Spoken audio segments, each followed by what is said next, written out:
You're Ned Stark's bastard, aren't you? Did I offend you? Sorry. Technically speaking, a bastard is just any child born out of wedlock. Lord Eddard Stark is my father.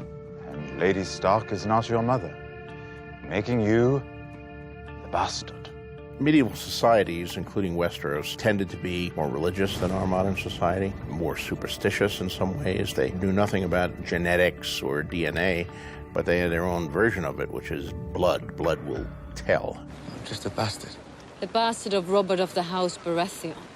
The grand maker of bastards in the Seven Kingdoms is Robert Baratheon. We see about 4 of them being murdered in the opening episode of season 2 when Joffrey sends forth his people to find them. The one who gets away from that slaughter of the innocents, of course, is Gendry, who is one of Robert's older bastards.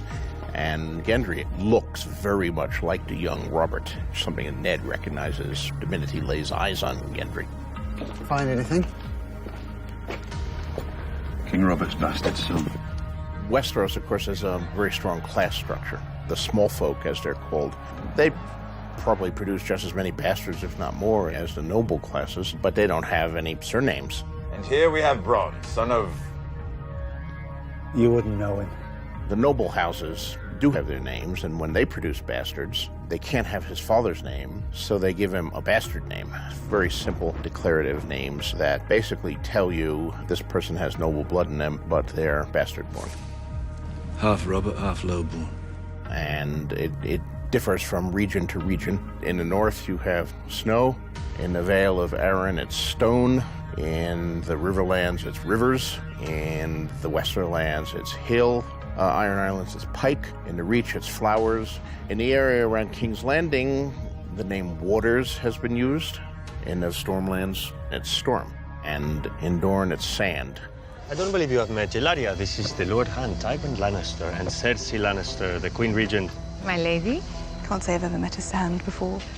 Dorne is a very different culture from the rest of Westeros. It's more hedonistic approach to life. They take in many ways a more relaxed approach to life. Bastards are born of passion, aren't they? We don't despise them in Dorne. No, how tolerant of you.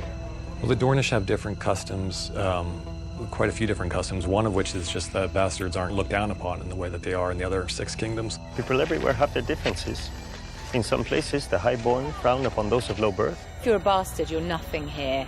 Whereas in Dawn, we have loads of bastards. I'm surrounded by them.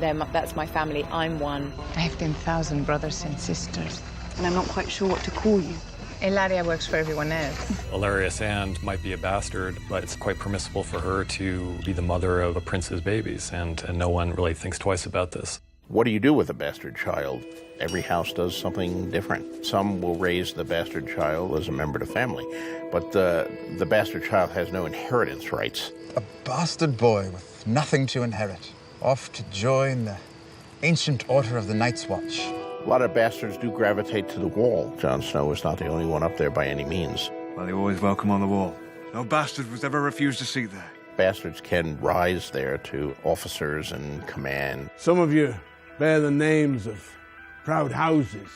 Others only bastard names and no names at all. The wall is a more egalitarian society. Not completely by any means. It still tends to favor the sons of lords and the sons of great houses. Lord Snow here grew up in the castle, spitting down on the likes of you. You have Jon Snow, of course, who is probably the most famous bastard in the story. He's right up front, the bastard Winterfell. I think Jon did have a choice to join the Night's Watch or not. He actively chose. He went to the Night's Watch to emulate his uncle Benjen, and eventually, I think in his head, to lead. He wanted to lead them.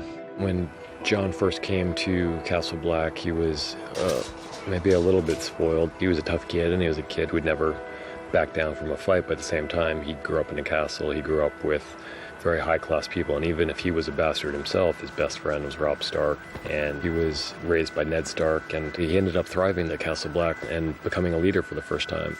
None of that would have come to pass, and none of that would have been the way it was if Jon Snow felt that he belonged in Winterfell. Jon Snow's second-class citizenship and Ramsay Snow's second-class citizenship, I mean, these are major kind of driving forces in the story. Father, welcome home. Waldo, this is Ramsay Snow, my bastard. Ramsay Snow is a bastard son of Roose Bolton. Ramsay grew up knowing he was a lord's son, but completely disinherited, not part of the castle life, just living with his mother. But when Roose Bolton's son died, he was all that Roose had left. So there's a tremendous amount of anger and resentment. I mean, Ramsay has a problematic relationship with his father. I think psychopaths often have problematic relationships with their father. My mother taught me not to throw stones at cripples, but my father taught me to aim for their head. But his main goal in his life would be to be given the acknowledgement and respect of his father that he's been denied as a bastard his entire life. He hates being a bastard. You little bastard. And he wants to be legitimate, and he wants to kind of impress his father. That's the only thing, I think, that he wants more than just inflicting pain on people. The relationship between Roose and Ramsay is in some ways a dark counterpoint to the relationship between Ned Stark and Jon Snow. In both cases, a noble father with a bastard son. Jon and Ramsay are literally the opposite to each other. You know, Jon's very noble and honourable, and Ramsay is none of those things. Roose himself is a cold and calculating man, a dispassionate man. I place far too much trust in you. But the treatment of the bastard son is very different. Ned keeps Jon Snow at Winterfell, and he's raised with Robb and Bran. He's, for all practical purposes, he's one of Ned's sons. You are a Stark.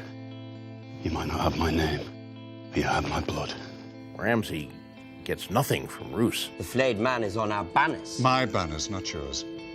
You're not a Bolton, you're a Snow. There's also some analogues here to the Tyrion-Tywin relationship. What the hell do you know about being a bastard? All dwarves are bastards in their father's eyes. Let me give you some advice, bastard. Never forget what you are. The rest of the world will not. Wear it like armor, and it can never be used to hurt you.